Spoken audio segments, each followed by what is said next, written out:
Jovem Pan Saúde. Olá, bem-vinda ao Jovem Pan Saúde. Eu sou Lívia Zanolini e no programa de hoje vamos falar sobre endometriose, uma doença que afeta 1 em cada 10 mulheres brasileiras. E o diagnóstico da doença pode levar anos. Quem está com a gente hoje para explicar um pouco mais sobre a doença, as possíveis causas, também o tratamento e como é feito o diagnóstico, está conosco a doutora Albertina Duarte, que é ginecologista e obstetra. Obrigada pela presença, doutora. Bem-vinda. Bem-vinda a você que fala agora num serviço importante de esclarecimento para as mulheres. Pois é, quando a gente fala de endometriose, é um problema, uma doença que se dá no endométrio. Antes de explicar sobre a doença, eu queria que a senhora explicasse um pouco para a gente o que é o endométrio e qual a função dele. Veja, aqui é um útero, vamos lá. Esse é o útero. O útero tem a parte interna dele. Aqui é a parte que descama na menstruação. Então, o que seria o endométrio? É o tecido da parte interna do útero que fica hipertrofiado, aumenta durante o ciclo menstrual e na menstruação ele descama. Então, o endométrio é uma parte interna do útero. Nós temos depois o miométrio e temos a serosa. O que é isso? O que seria a endometriose? Seria a implantação, o crescimento anormal desse tecido, que é na parte interna, fora desse lugar. Ele ficaria desde a parte externa, pode ficar nas trompas, nos ovários, na parede atrás do útero, pode ficar no peritônio, no intestino, no umbigo e até às vezes no nosso nariz.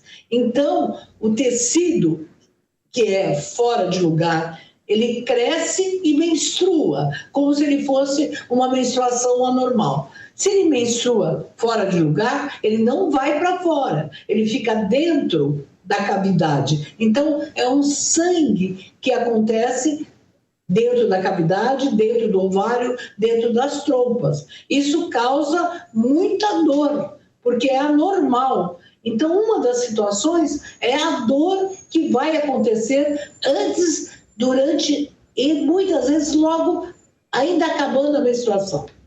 A senhora falou sobre a endometriose, diz que é um sangramento que acontece em outros locais do corpo. Me chamou a atenção quando a senhora explicou sobre a possibilidade de partes desse endométrio migrarem para o nariz. É isso mesmo, doutora? E além da dor muito forte que esse sangramento fora do local apropriado pode causar, de que forma que isso pode evoluir na vida da paciente, para a saúde da paciente?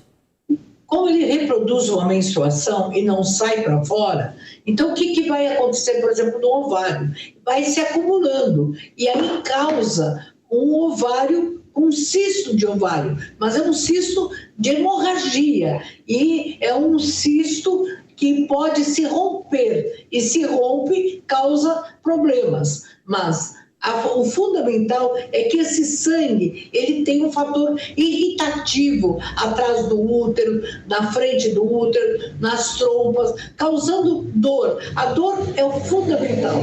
Já tive uma paciente que sangrava no umbigo e as pessoas achavam que ela que machucava o umbigo. Raro, como eu disse, seria no nariz, mas teoricamente ele pode se agregar sim, em outras partes, mas mais frequente é nas partes internas da mulher, né? Como se fora uma migração desse tecido. E uma das teorias é que existe um refluxo, esse tecido vai como refluxo pelas trompas e pelos ovários. Essa seria uma das possíveis causas, né? Existem outras questões também que podem causar a endometriose, que estão em estudo, pelo menos?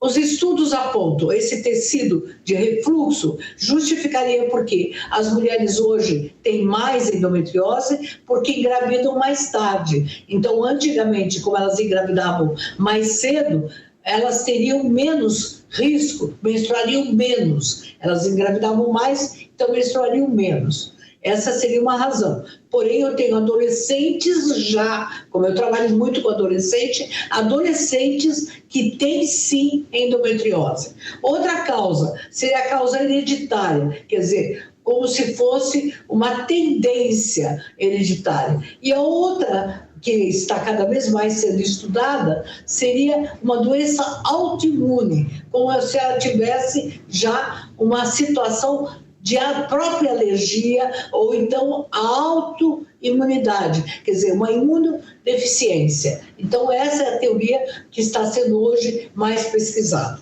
Agora, doutora Albertina, além da dor excessiva e desse sangramento, quais são os outros sintomas? Existem outros sintomas que podem auxiliar a paciente a procurar ajuda? Uma das situações, essa mulher precisa ser ouvida, porque ela tem dismenorreia, que é a dor muito forte na menstruação. É uma cólica que passa, ela fica inválida, ela fica limitada.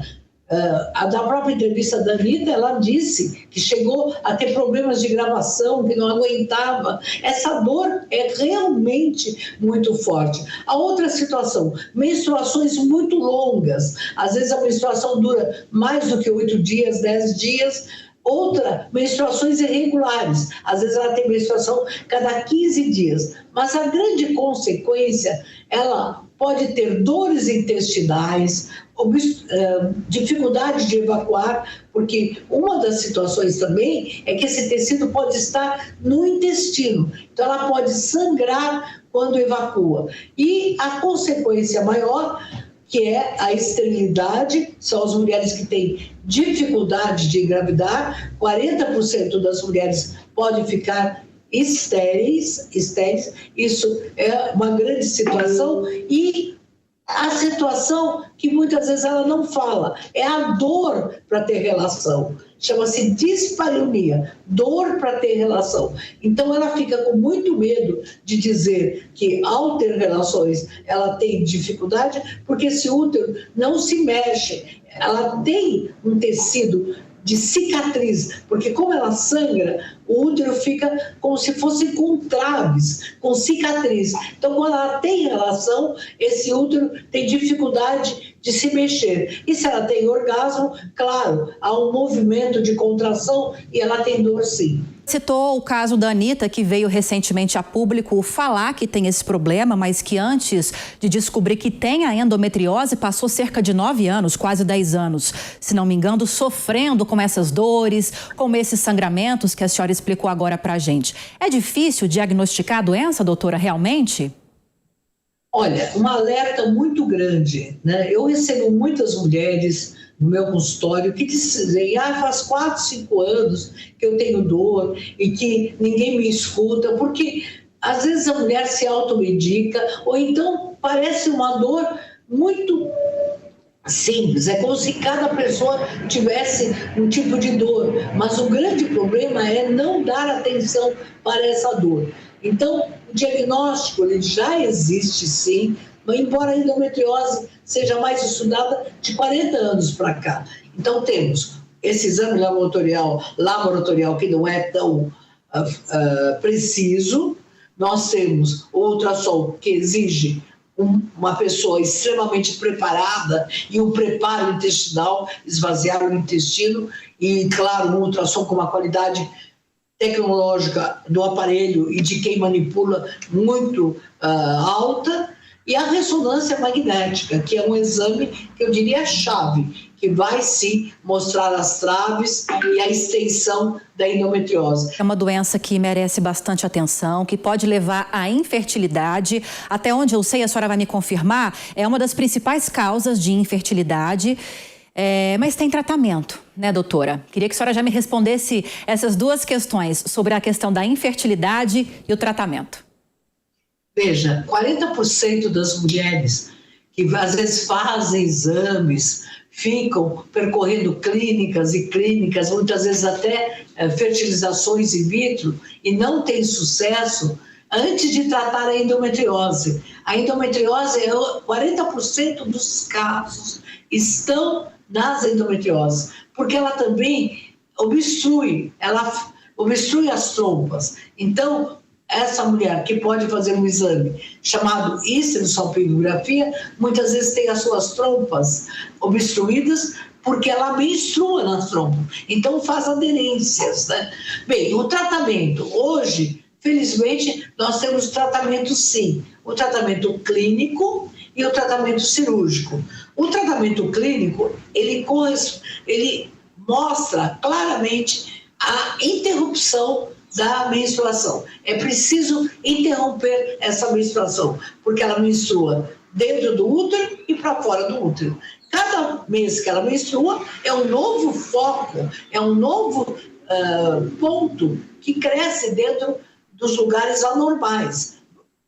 Então, ela precisa inibir. No passado, se usava muito as pílulas anticoncepcionais. As pílulas anticoncepcionais que eram realmente usadas de tempo contínuo.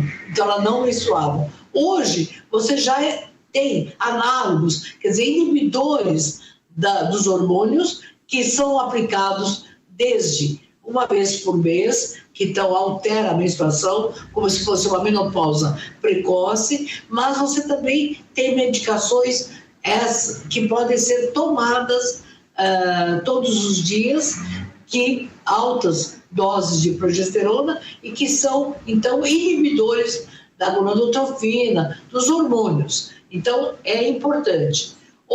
Agora, o tratamento, se não melhorar, muitos médicos escolhem 6 meses de tratamento. Agora, dependendo do estágio e da resposta do tratamento, vamos ter a videolaparoscopia. A videolaparoscopia é uma cirurgia que envolve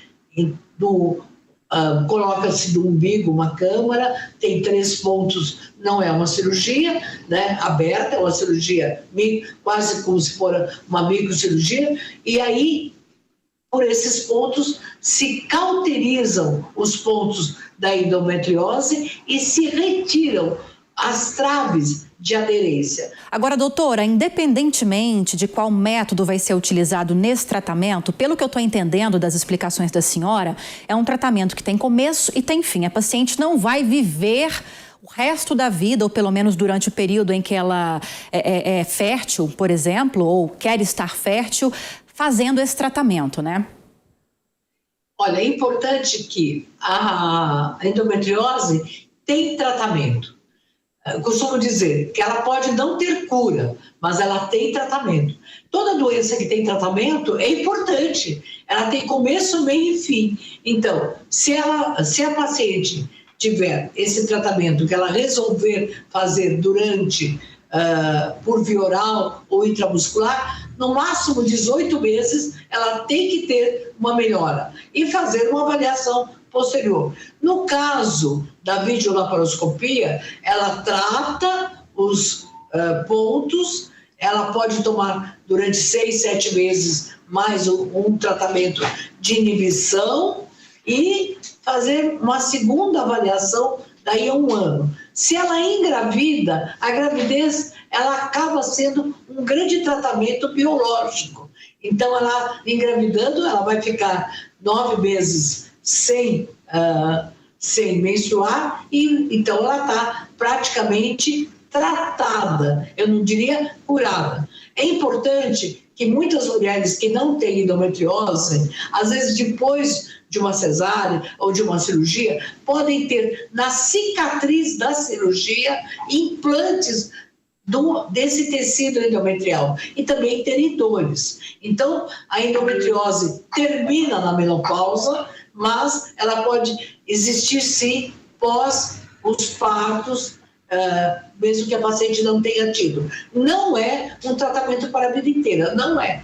Ela trata, fica tempos com controle e realmente, no máximo, eu diria 2 intervenções. A videolaparoscopia agora, o tratamento e de controle. Mas cada organismo é um organismo. Já conheci mulheres que tiveram que fazer 3 videolaparoscopias. O normal que se faça é uma vídeo tratamento e depois um segmento. Ela tem que estar atenta a esse segmento. Agora, doutora, me bateu uma dúvida aqui. O uso, indiscriminado ou não, de anticoncepcionais pode atrapalhar essa paciente que já tem esse problema, que está desenvolvendo esse problema? Porque, por exemplo, como não é uma doença de diagnóstico muito fácil, né? É preciso que tenha esses sintomas, que haja essa conversa com o médico para que sejam feitos os exames específicos. Pode acontecer de o médico, durante muitos anos, sem saber que a paciente tem o problema, receitar certo anticoncepcional que, de repente, não vai dar muito certo para ela que tem a endometriose. Isso pode acontecer? Muitas vezes a paciente que toma muito tempo anticoncepcional, ela fica sem saber.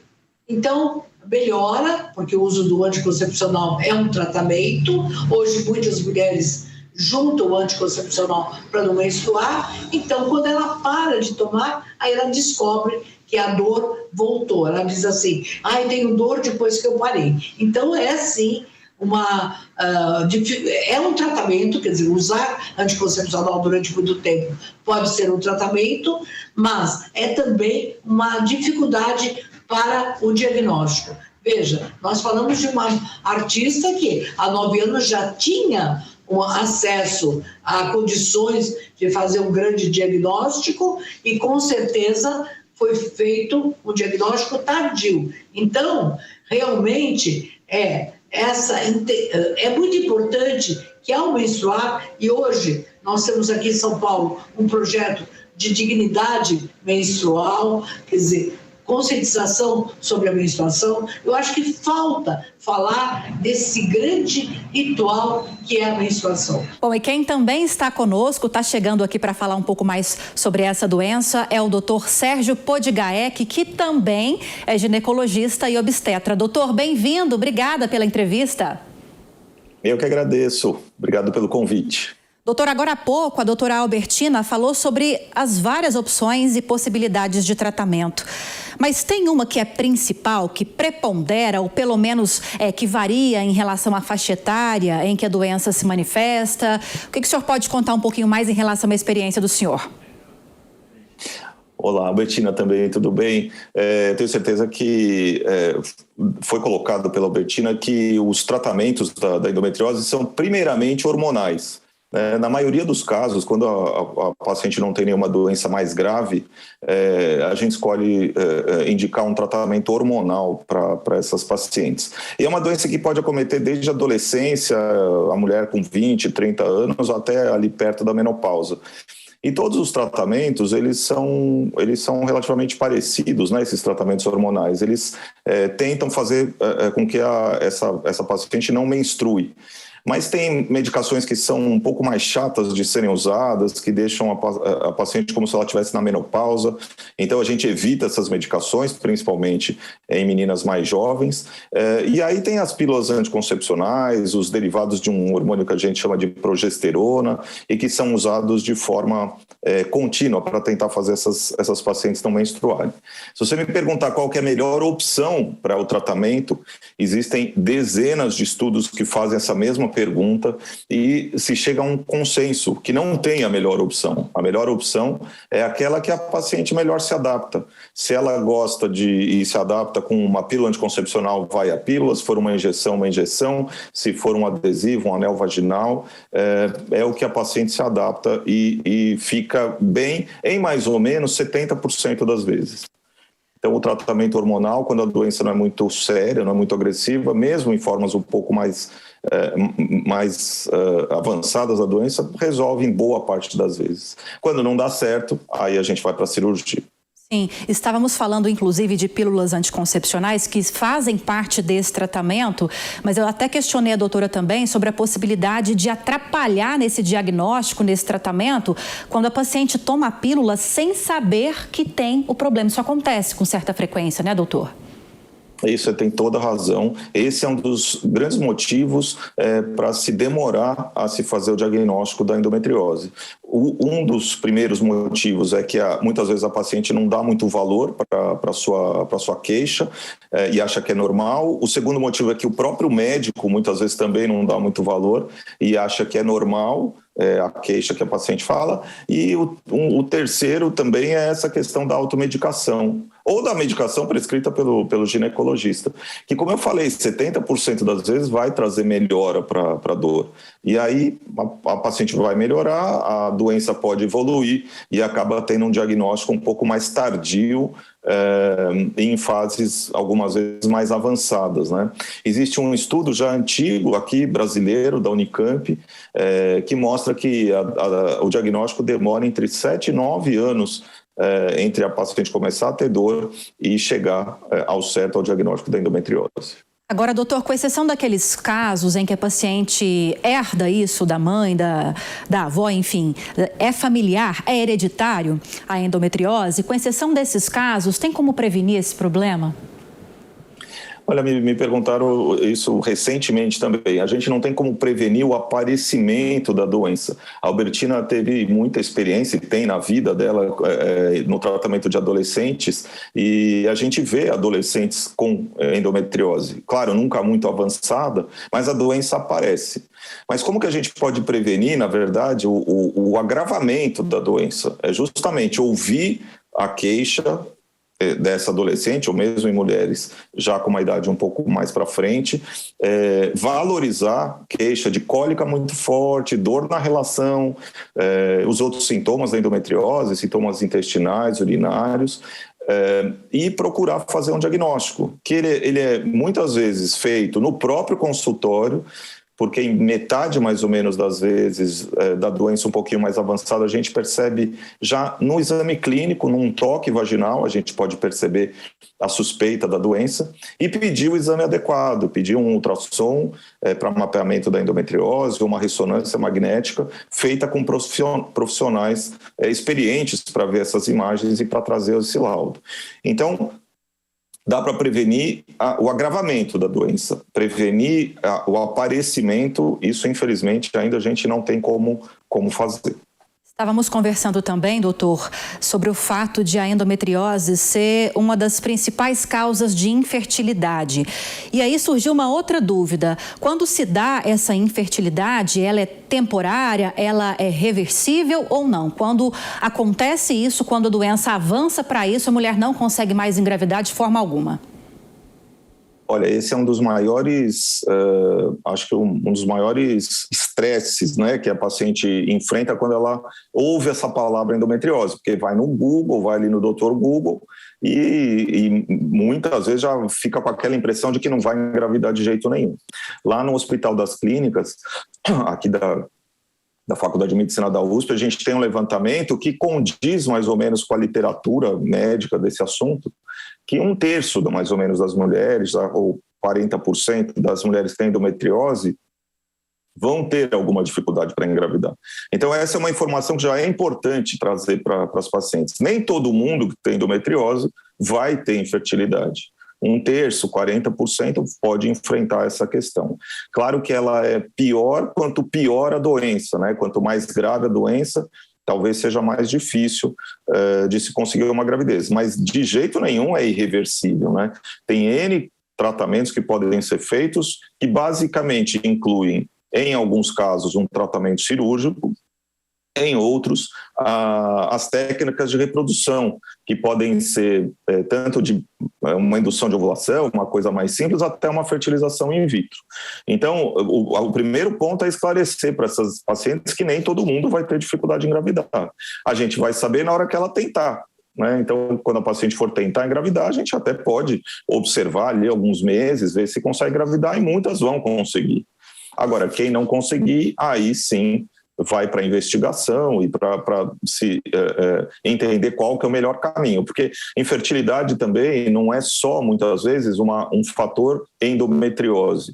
Às vezes tem fator masculino envolvido, né? Às vezes o marido tem uma baixa contagem de espermatozoide, às vezes tem outras causas junto, problemas hormonais. Então a gente fala que tem que colocar essa paciente numa probabilidade, né? Num caso de melhor prognóstico ou de pior prognóstico, para se oferecer um melhor tratamento. O O senhor concorda que a análise clínica é fundamental? Porque também estávamos falando sobre esses exames de rotina que não incluem um diagnóstico da endometriose. É diante de sintomas que o médico vai pedir determinados exames. Então, essa análise clínica, essa conversa entre paciente e especialista é fundamental na sua visão também, doutor? Olha, isso é muito importante. Também no Hospital Albert Einstein, onde eu trabalho, a gente fez um estudo muito interessante que uma radiologista, que ela faz exame de rotina, então é isso que você está falando, né? A rotina da paciente, da mulher. E aí ela faz ultrassom de rotina. Você sabe que em 500 ultrassons, mais ou menos, que ela fez, 40 mulheres tinham endometriose e não tinham a menor ideia que elas tinham a doença. Mas, no final das contas, ela pergunta, mas você não tem cólica, você não tem dor? Ah, eu tenho, mas nunca se importou muito com isso, ou se automedica, ou, de novo, né, não tem uma valorização do seu sintoma que é tão importante para justamente se evitar que a doença progrida. Pois bem, queria agradecer a presença e as explicações da doutora Albertina. Obrigada mais uma vez, doutora. Eu fico muito feliz que tanto eu como o Sérgio concordamos, até porque a nossa escola, né, de ouvir o paciente, de escutar a mulher, mas também tem o exame físico. Né? No exame físico, você consegue ver, quando você examina a mulher, mexendo no útero dela, se ela tem dor. E tudo isso, essa fala, a importância da mulher não ter medo de dizer, é um direito dela ter menstruação tranquila. Não é? Isso é um novo direito que a mulher tem que se apoderar cada vez mais. Doutor Sérgio, obrigada também pela participação, pelas explicações para falar de uma doença que é relativamente comum, mas que tem um diagnóstico nem tão simples assim. Muito obrigada. Eu que agradeço, concordo totalmente, Albertina.